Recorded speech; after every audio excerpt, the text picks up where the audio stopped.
Good afternoon. My name is Joe Bandel, and I am the last Rosicrucian. We're going to continue with the history of the church and how the general population reacted uh, after the priests, after it became standard practice for priests to be celibate. The church then turned to an even bigger problem, the growing threat of logic and reason. Because people were beginning, all this head trippy stuff was activating the philosophers in debate, things like that. It took a brand new, a surge of, it was growing. Now, if every word corresponds to an idea, and every idea contains an essence of the true reality, then the correct use of words as ideas and logic is the true science. This is the thought that they had. The whole idea is get away from physical reality, let's get it into the mind. And if it's all in the mind, if the true science is in the mind, you can discover the reality behind physical reality. That was the thought. So there was no longer any need to observe physical reality and its influences. Ignore the physical and just focus on what was behind the physical, the true reality, the idea. That's what it is. So be in your head, live in your head, pay attention to your thoughts, because those thoughts are the ultimate reality, just as the ego, the sense of self, the watch yourself represents the soul or the true essence of who you are.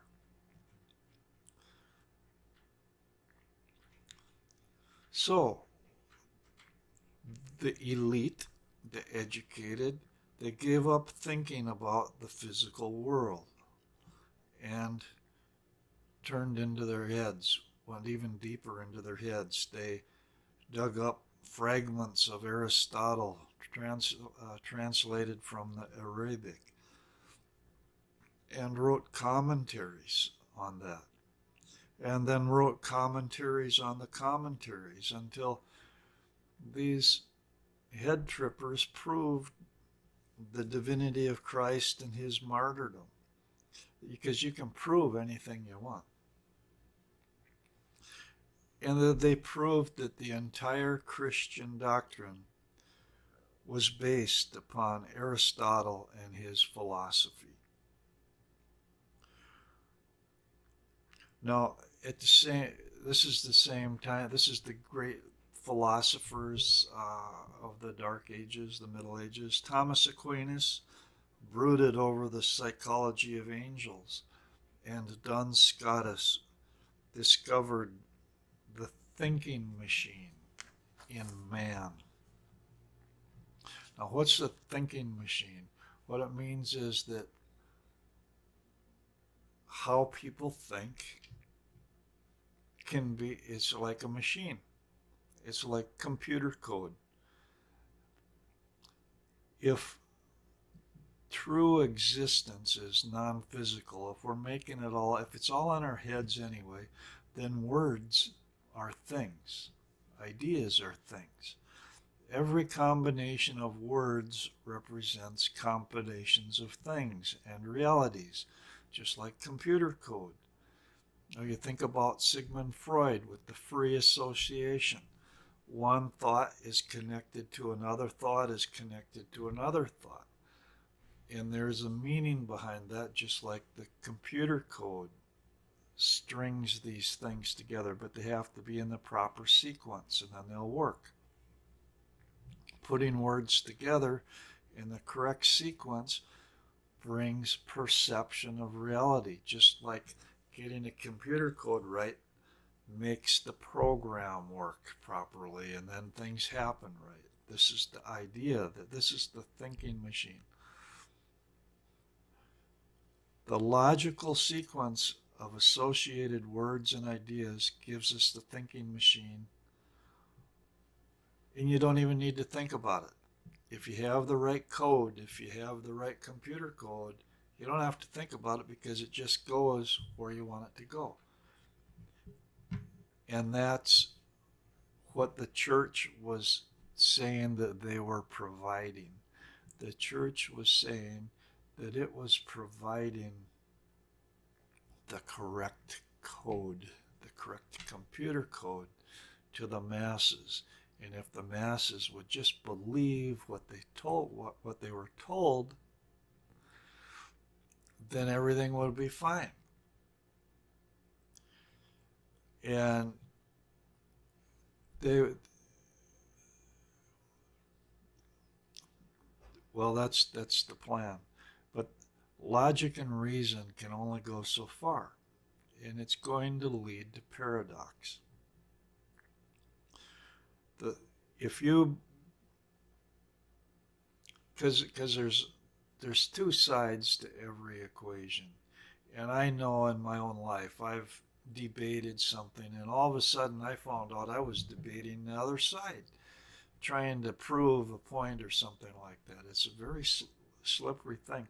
Logic and reason lead to paradox, and that's what the church wanted. They wanted the paradox to come in, and then everybody would be stalled. Everybody would be trapped. They would be controlled.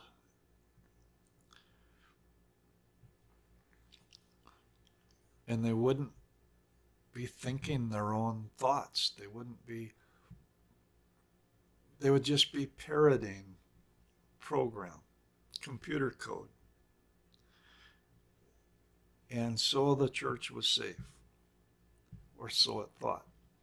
And at this point, it's important to talk about today's world, because today's world is doing the same thing. They're using words like computer code. They're using trigger words. They're always putting them in the same sequence so that they lead to the same thing.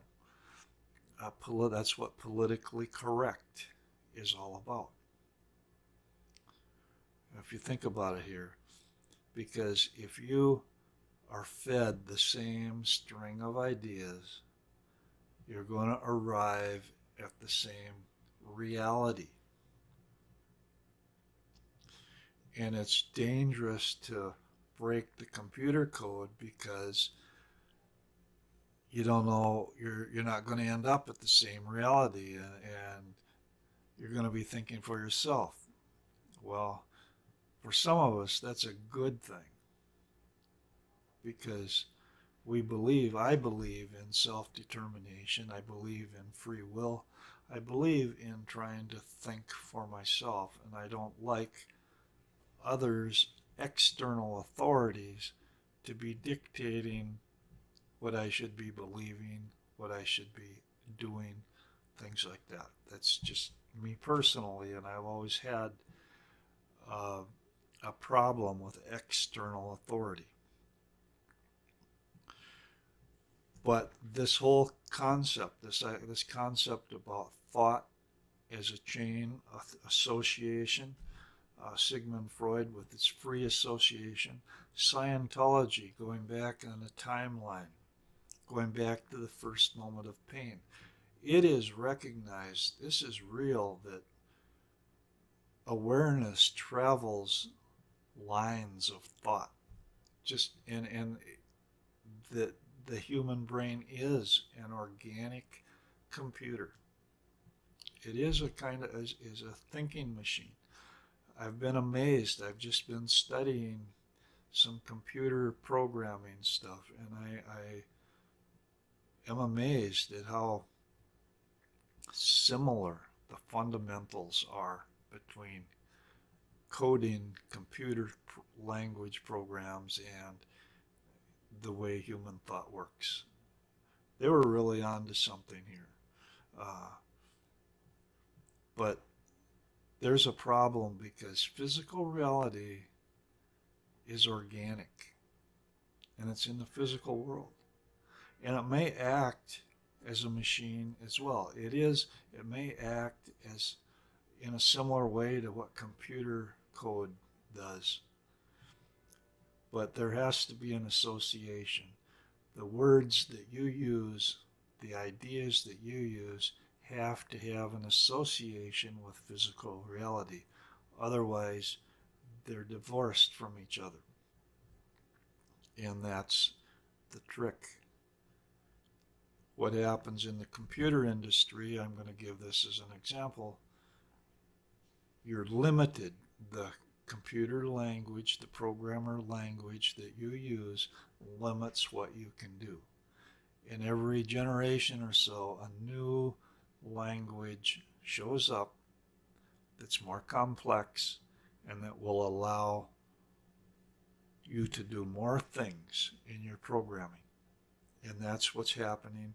That's the natural evolution of thought, is to find new words, new associations, new thoughts, so you can do things that were never before even considered possible. Enough on that. I'm pretty much done for my time. If you've enjoyed this, please share it with others. Go to my webpage, subscribe to my webpage, subscribe to these. I am doing a lot of posts that are not videos and that are just as interesting. They track with these to a certain extent, but they're on a totally different topic. So there's a lot more to watch. Consider donating if you can. There's a donation link on my main web page, which is listed below. And keep in touch. Comments are welcome. We're getting into some pretty interesting and challenging material. I'll see you next time.